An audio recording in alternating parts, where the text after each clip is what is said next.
C'est une pensée qui est tellement vivante. Ça permet à chacun de réinventer sa propre philo aussi, enfin son propre domaine, son propre univers philosophique. Tu as une approche tellement nouvelle de ce qu'est la philo. Et tu vois les connexions qu'il fait aussi. Moi, ce que j'apprécie énormément, c'est les connexions chaque fois qu'il fait avec la littérature.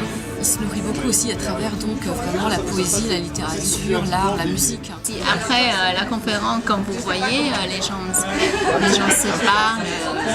Ici, c'est le concept de parole, de mélange. Nous sommes aujourd'hui confrontés à deux obstacles fondamentaux qui font qu'on préfère être déboussolé entre la droite et la gauche et basculer en fonction de la bonne tête du président et de ce qu'il dégage médiatiquement, plutôt que de prendre position. Le premier obstacle, c'est la mondialisation. Nous sommes tous déboussolés par rapport à des pouvoirs qui semblent dépasser notre capacité d'action.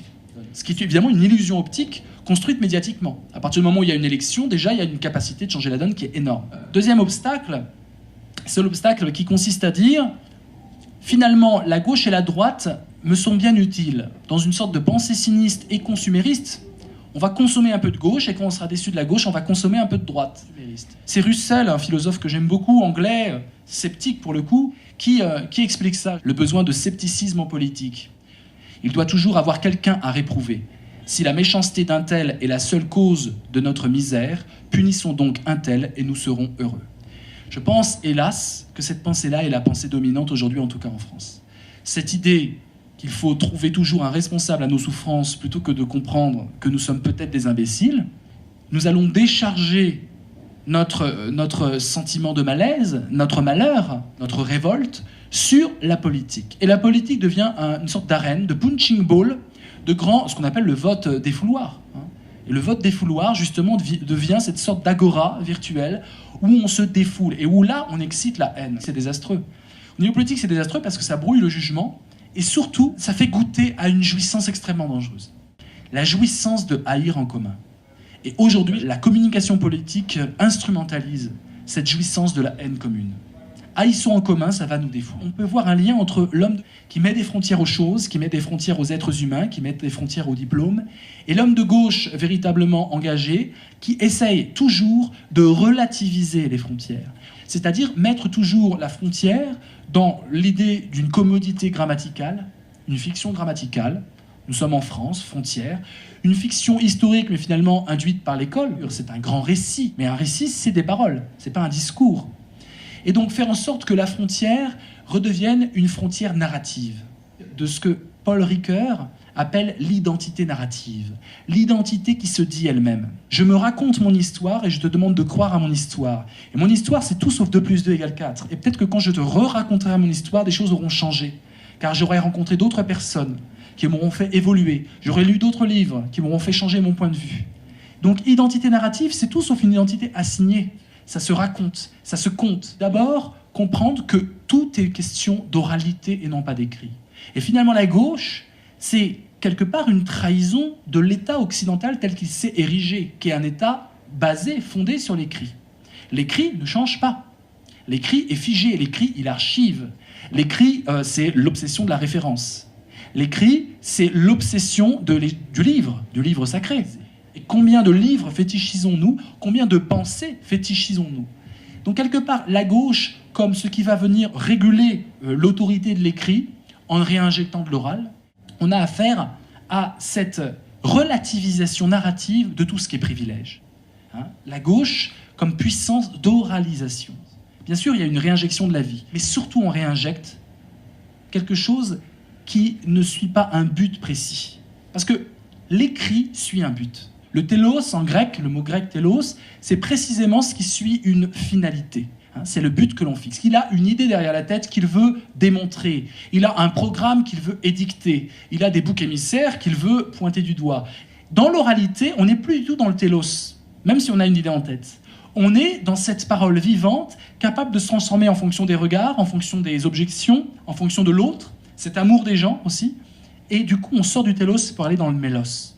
Et le mélos, qui donne pour moi le mélange dans une étymologie fantaisiste, qui est vraiment presque un crime, si on est justement dans la fétichisation du langage. Mais dans le mélos, on a de la musique. C'est la mélodie.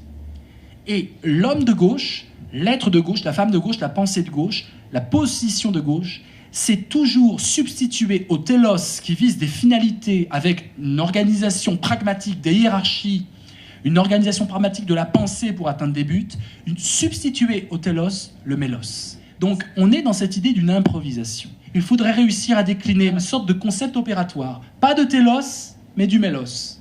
Pas de la fin édictée avec un objectif précis, mais une improvisation narrative, une oralisation de ce qui est finalement de l'ordre du statut ou de la procédure, une relativisation des procédures d'appartenance, des procédures identitaires. Tout comprendre du point de vue narratif, je te raconte, tu me racontes et je crois à ce que tu dis, ta parole, ton témoignage, c'est à partir de là que je vais te juger.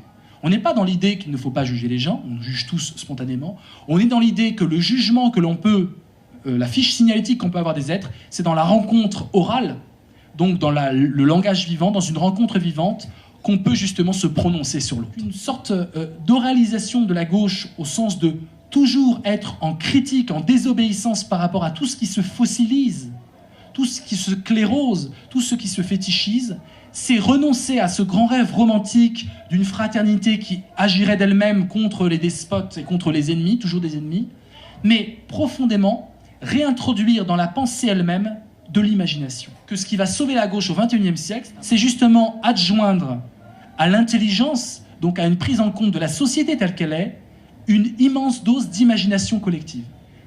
Ce n'est pas une illusion collective, donc ce n'est pas quelque chose de dogmatique, je parle d'une imagination créatrice, et donc qui passe par le dialogue, par le point d'interrogation et par le débat d'idées.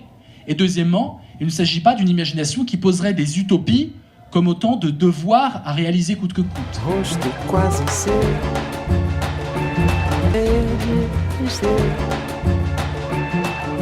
La gauche, finalement, c'est une égalité en devenir qui utilise l'imagination pour étendre toujours plus loin les frontières de la liberté collective. Si nous perdons cet adjectif de collectif, nous sommes dans une guerre d'individu à individu et nous sortons de l'optique de la fraternité. Si nous sommes dans quelque chose de contraignant au niveau des idées, nous sortons du débat d'idées et nous sortons de la transformation possible. Être de gauche, non pas comme devenir minoritaire, mais comme défétichisation permanente du monde. Il n'est que l'imagination pour nous permettre de dire « j'ai reçu dans mon éducation ces vérités comme des blocs de marbre, mais mon imagination va entamer le marbre et va traverser la matière. » You check the charts